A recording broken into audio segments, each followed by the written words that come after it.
Hi everyone, today I'm going to make a reaction video about biology. It's something new for me.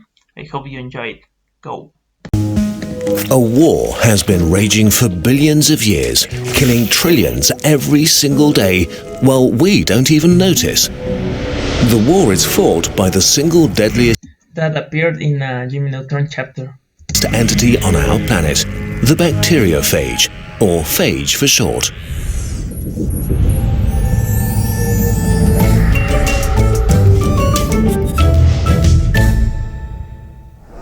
A phage is a virus, not quite alive, not quite dead. Also, they look as if someone made them up. Their head is an icosahedron, a sort of dice with 20 faces and 30 edges. It contains the genetic material of the virus and often sits on a long tail that has leg-like fibers. There are more phages on Earth than every other organism combined, including bacteria. And they are probably everywhere living things exist. Billions are on your hands, in your intestines, and your eyelids right now. Which might make you nervous since phages are responsible for the majority of deaths on Earth. But you're lucky.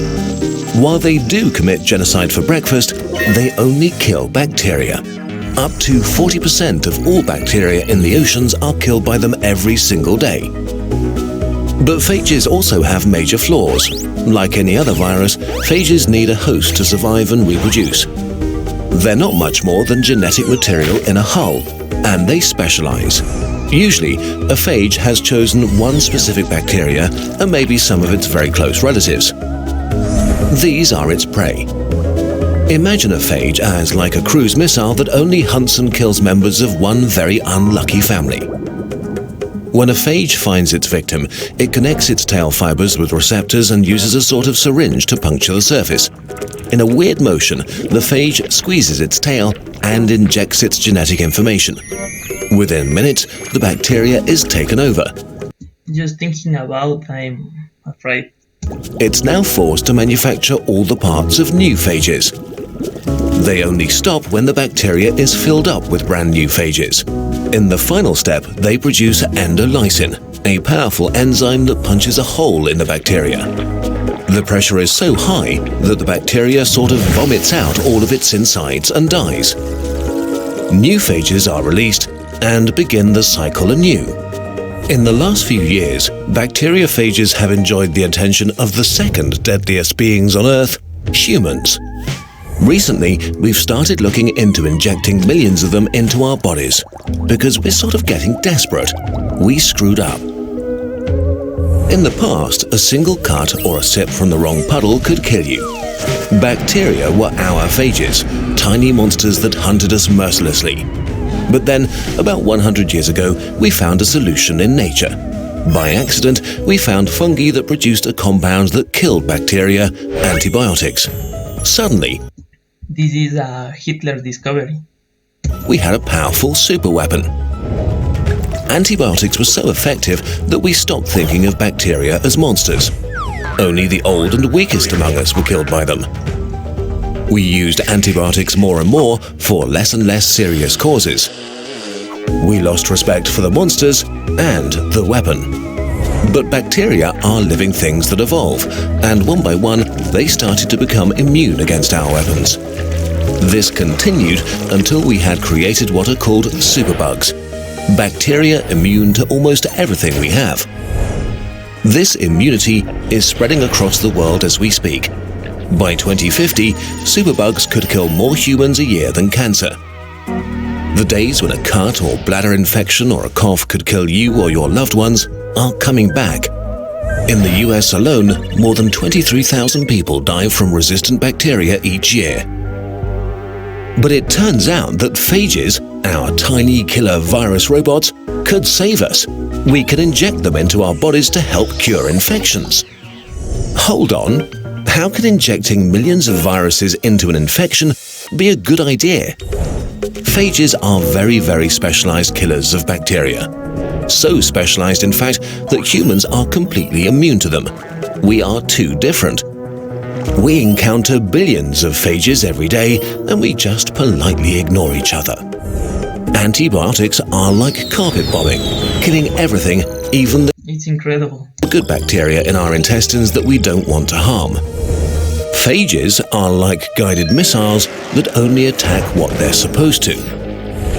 Wait a minute, if we use phages to kill bacteria, won't bacteria develop ways of defending themselves? Well, it's more complex than that. Phages evolve too. There has been an arms race between them and bacteria for billions It's like a video game. of years, and so far they're doing great. This makes phages smart weapons that are constantly getting better at killing. But even if bacteria were to become immune against our phage, we still might be able to win. It turns out that in order to become resistant to even just a few species of phages, bacteria have to give up their resistance to antibiotics. We might be able to trap them in a catch-22. This has already been successfully tested with a patient who had no other hope left. The bacteria Pseudomonas aeruginosa, one of the most feared bacteria, infected the man's chest cavity. They are naturally resistant to most antibiotics and can even survive in alcoholic hand gel.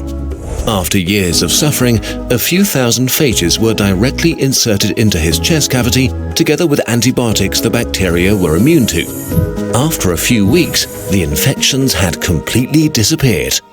Unfortunately, this treatment is still experimental, and pharma companies are still reluctant to invest the necessary billions in a treatment that has no official approval yet. But things are finally changing. In 2016, the largest phage clinical trial to date began, and phages are getting more and more attention. And we better get used to it, because the era in which antibiotics have been our superweapon is drawing to a close. It might be a weird concept, but injecting the deadliest being on planet Earth directly into our bodies could save millions of lives.